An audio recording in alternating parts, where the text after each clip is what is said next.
찬송가 442장 저 장미꽃 위에 있을 이 시간 함께 찬송하겠습니다.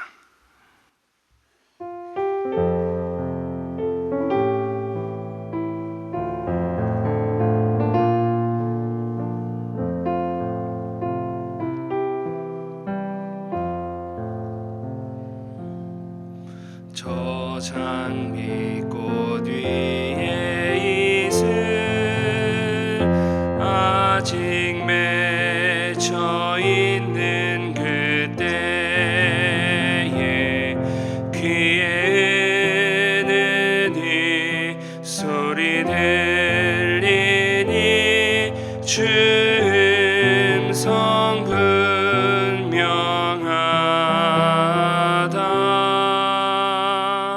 주님 나와 동행을 하면서 나를 친구 삼으셨네. 우리 서로 받은 그 기쁨은 알 사람이 없도다.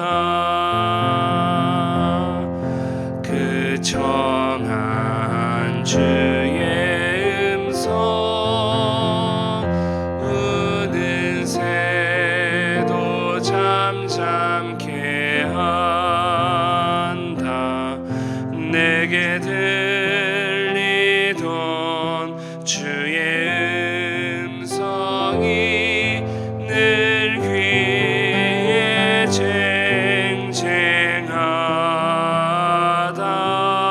쟁쟁하다. 주님 나와 동행을 하면서 나를 친구 삼으셨네. 우리 서로 받은 그 기쁨은 알 사람이 없도다. 밤 깊도록 동산 안에 함께 있으려 하나. 괴로운 세상에 할 일 많아서 늘 나라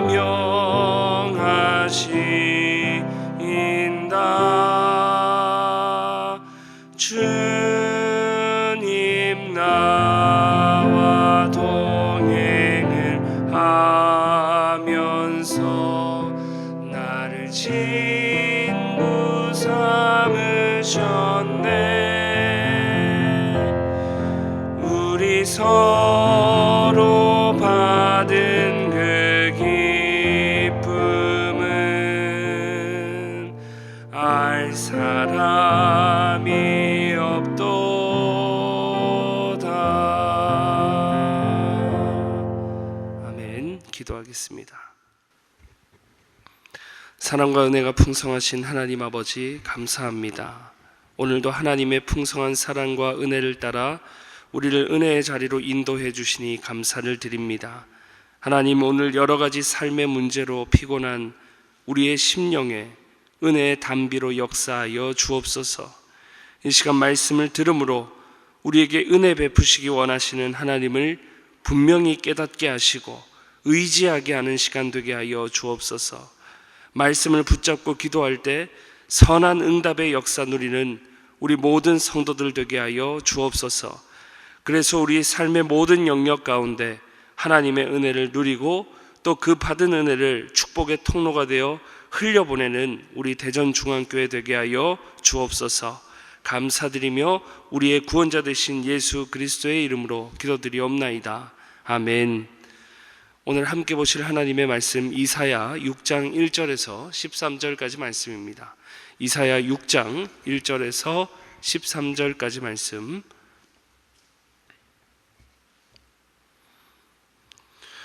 우리 봉독은 5절부터 13절까지 하겠습니다. 5절부터 한 절씩 교독하겠습니다. 그때 내가 말하되 화로다 나여 망하게 되었도다. 나는 입술이 부정한 사람이요 나는 입술이 부정한 백성 중에 거주하면서 만군의 여호와이신 왕을 배웠음이로다 하였더라. 그때 그 스랍 중에 하나가 부직가락으로 제단에서 집은 바 핀 숯을 손에 가지고 내게로 날아와서 그것을 내 입술에 대며 이르되 보라 이것이 내 입에 닿았으니 내 악이 제하여졌고 내 죄가 사하여졌느니라 하더라. 내가 또 주의 목소리를 들으니 주께서 이르시되 내가 누구를 보내며 누가 우리를 위하여 갈고 하시니 그때 내가 이르되 내가 여기 있나이다 나를 보내소서 하였더니 여호와께서 이르시되 가서 이 백성에게 이르기를 너희가 듣기는 들어도 깨닫지 못할 것이요 보기는 보아도 알지 못하리라 하여 이 백성의 마음을 둔하게 하며 그들의 귀가 막히고 그들의 눈이 감기게 하라. 염려하건대 그들이 눈으로 보고 귀로 듣고 마음으로 깨닫고 다시 돌아와 고침을 받을까 하노라 하시기로. 내가 이르되 주여 어느 때까지니까 하였더니 주께서 대답하시되 성읍들은 황폐하여 주민이 없으며 가옥들에는 사람이 없고 이 토지는 황폐하게 되며 여호와께서 사람들을 멀리 옮기셔서 이 땅 가운데 황폐한 곳이 많을 때까지니라. 함께 읽습니다. 그 중에 10분의 1이 아직 남아 있을지라도 이것도 황폐하게 될 것이나 밤나무와 상수리나무가 배임을 당하여도 그 그루터기는 남아 있는 것 같이 거룩한 씨가 이 땅의 그루터기니라 하시더라. 아멘. 오늘 이 새벽에도 은혜를 사모하시며 이 은혜의 자리에 나오신 모든 성도님들 가운데 하나님께서 넘치는 은혜로 부어주시기를 축복합니다. 오늘 함께 읽은 본문을 가지고 부르심의 은혜라는 제목으로 함께 하나님 말씀 살펴보겠습니다. 오늘 본문은 이사야 선지자의 소명, 곧 부르심을 기록하고 다루고 있는 그런 본문입니다. 우리가 이사야 하면 그 이름만 들어도 크고 대단한 선지자임을 압니다. 그러나 또 한편으로는 그가 우리와 같은 사람이라는 것도 객관적인 분명한 사실입니다. 그도 큰 선지자 이사야지만 또 한편으로 사실은 우리와 같은 연약한 사람이고 죄인 중에 한 사람이었다는 것입니다.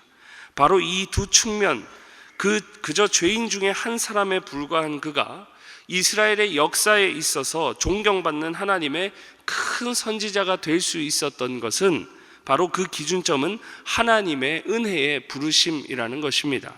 그래서 오늘 우리도 이러한 이사야의 소명에 관한 본문을 살펴볼 때 우리를 불러주신 하나님의 그 부르심의 은혜를 깨닫고 이 어두운 시대 가운데 빛나는 사명자로 세워지게 되는 은혜의 시간 되시기를 축복합니다. 먼저 이 부르심의 말씀은 우리 전의 상태를 알고 감사하게 해주신다는 거예요. 오늘 본문 6장 1절에서 4절에 보시면 이사야가 하나님의 부르심에 의한 하나님의 영광을 경험한 내용이 기록되고 있습니다. 이사야는 보좌에 앉으신 하나님의 위엄과 영광을 보게 된 것입니다. 피조물인 인간이 세상을 초월한 신적인 하나님의 위엄과 영광을 경험함에 따라 피조물인 이사야는 자신을 부인할 수밖에 없었습니다. 어마어마한 하나님의 존전에 깊은 자기인식이 생겨나게 되었다는 것입니다. 마치 이와 같은 것이죠. 캄캄한 밤에는 우리 옷에 더러운 것이 묻어도 우리가 잘 모르지만 밝은 대낮에는 작은 티 하나도 선명하게 드러나 보이는 것과 같은 것이라 할 수 있습니다. 바로 의로우신 주님, 영광과 위엄의 주님 앞에 죄인인 우리 자신이 인식되어질 때 이와 같은 자기 부인과 부끄러움에 대한 자기 인식이 깊이 생겨나게 되는 것입니다. 그래서 본문 5절에 보시면 이사야가 고백하기를 자신의 형편을 깨닫고 뭐라고 고백합니까? 화로다 나여 망하게 되었다라고 탄식하며 고백하는 거죠.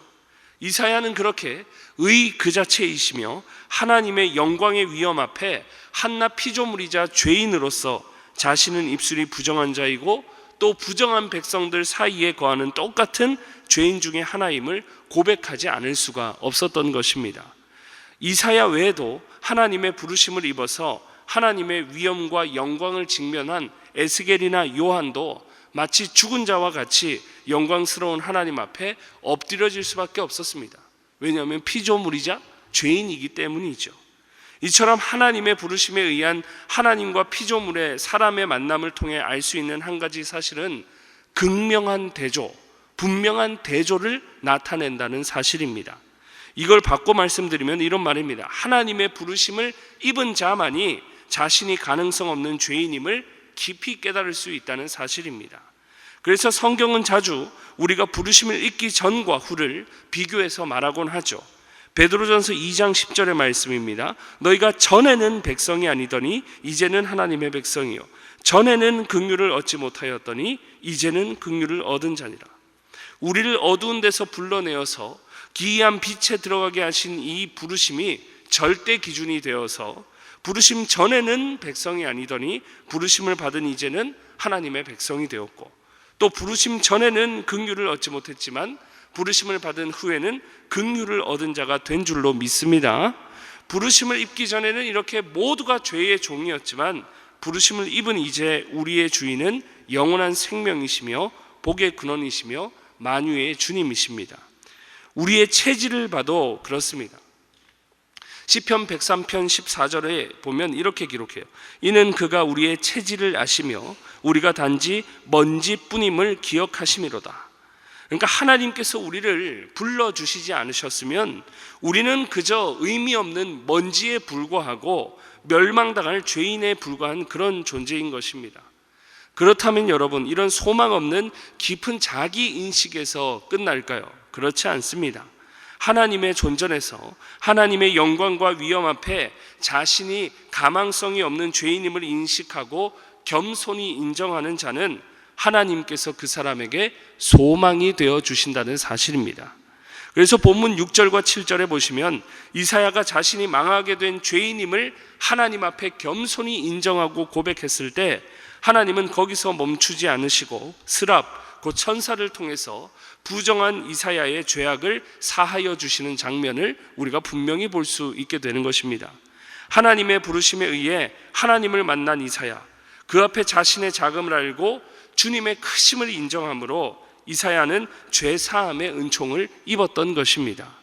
더 나아가 이러한 죄사함의 은총, 구원의 은총은 이사야 개인에게만 머물러 있었던 것이 아닙니다. 본문 9절에서 12절의 말씀과 같이 부르심을 받은 이사야를 통해 죄악된 이스라엘에 대한 진노의 심판이 선언되지만 부르심의 목적은 여기서 끝나지 않는다는 거예요. 단순히 심판과 징벌만 말씀하시고 하나님이 끝내지 않는다는 것입니다. 13절의 기록과 같이 이 심판을 통해 하나님께서는 이스라엘을 바로 잡으시고 결국 남아있는 그루터기를 말씀하시며 구원과 회복까지 말씀하고 계신 겁니다. 그래서 이런 하나님의 부르심은 이사야 개인뿐만이 아니라 이스라엘 민족 전체의 은혜가 되는 것입니다. 우리를 예수님 믿도록 불러주신 이유도 여러분 생각해 보세요. 영원한 새 생명을 누리게 하기 위함인 줄 믿습니다. 그래서 하나님의 이런 은혜의 부르심 앞에 우리 죄인들에게 긍휼을 베푸시는 하나님을 확신하게 해 주는 것입니다. 우리가 하나님의 부르심을 받지 못했다면 우리는 그저 먼지와 티끌에 불과한 그런 존재입니다. 그러나 하나님이 우리를 믿는 자로 불러주시고 하나님의 자녀라는 이름을 주셨기에 우리는 하나님의 자녀가 된 것입니다. 만약에 하나님의 부르심이 없었다면 우리는 여전히 죄 가운데 죄의 종노릇하면서 그냥 교회도 안 나오고 세상에서 죄 짓고 아무렇게나 우리 하고 싶은 대로 살았을 일입니다. 그러다가 허무하게 삶을 마감하게 되는 거죠. 하지만 하나님께서 오늘 우리를 믿는 자로 구원받는 자로 불러주셨습니다. 우리를 불러주셨기 때문에 우리는 오늘도 이 은혜의 자리에 나와 하나님을 예배하고 있는 것인 줄 믿습니다. 그러니 날마다 이사야와 같이 오늘 우리를 은혜로 불러주신 하나님의 부르심이 이렇게 영원한 생명과 기쁨으로의 부르심임을 우리가 늘 기억하며 부르심에 합당한 자로 감사함으로 살아가야 할 줄 믿습니다. 나머지 한 가지는 이 부르심을 통해서 우리가 사명자로 세움을 받았다는 사실을 깨닫고 우리로 하여금 감사의 삶을 살게 한다는 것입니다. 하나님께서 오늘 본문에 이사야를 선지자로 부르실 때 분명한 의도가 있었습니다. 본문 8절부터 마지막 13절의 기록과 같이 하나님의 필요에 의해서 누가 우리를 위하여 갈고 하나님의 필요에 의해서 다시 그 필요는 9절의 기록과 같이 하나님의 메신저로 백성들에게 이르기 위해서 패역한 세대에게 하나님의 뜻을 전달하고 그들로 하여금 죄로부터 돌이키게 하시려는 그런 거룩한 시대적 사명으로의 부르심이었다는 사실입니다. 의미 없이 부른 게 아니에요. 분명한 의도를 가지고 하나님의 필요에 의해서 거룩한 사명으로 이사야를 불러주셨다는 것입니다. 결국 그 시대에 하나님의 말씀을 전하는 사명자로 세우시려고 보내시려고 이사야를 선지자로 세우신 겁니다. 신학교에서 이 이사야서는 그 분량에 의해서 대선지서로 구분됩니다.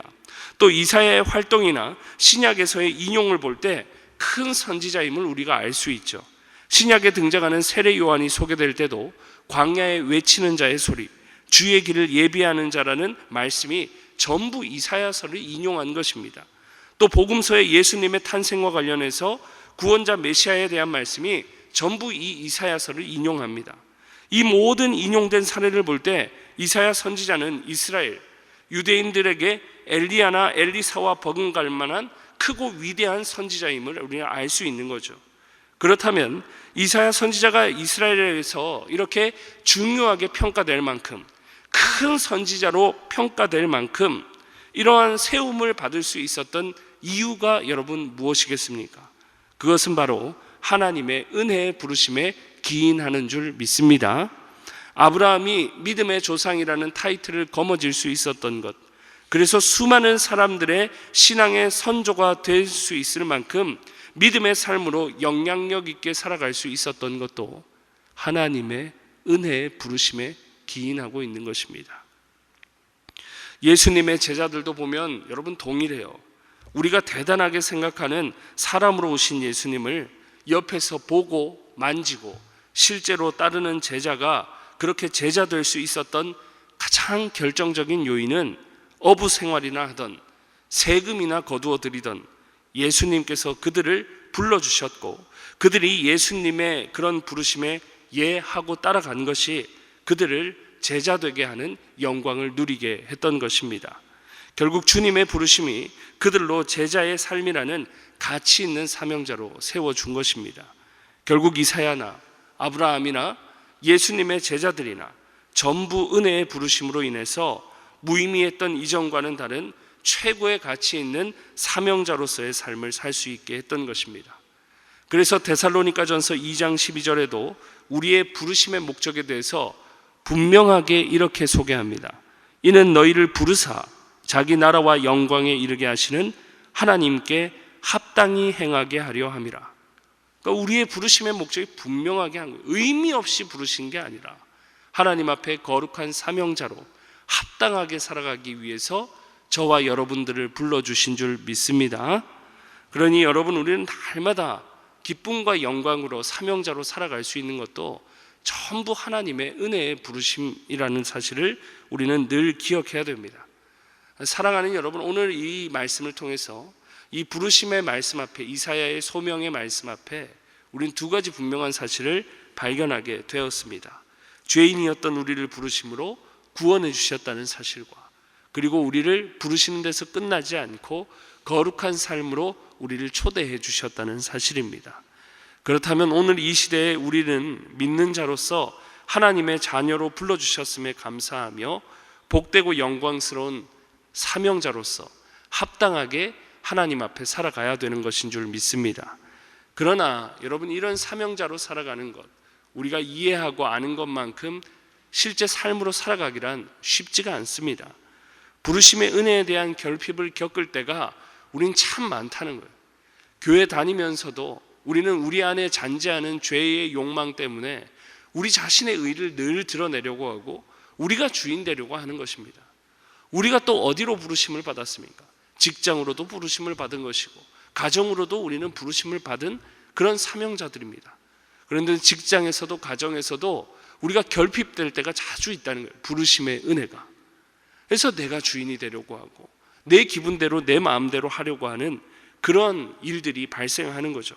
또 요즘 같은 세상에 흉흉한 사건 사고의 소식들을 들을 때 우리의 심장이 떨리고 또 개인적으로 겪는 여러 가지 어려움들로 인해서 절망에 갇힐 때가 많은 것입니다.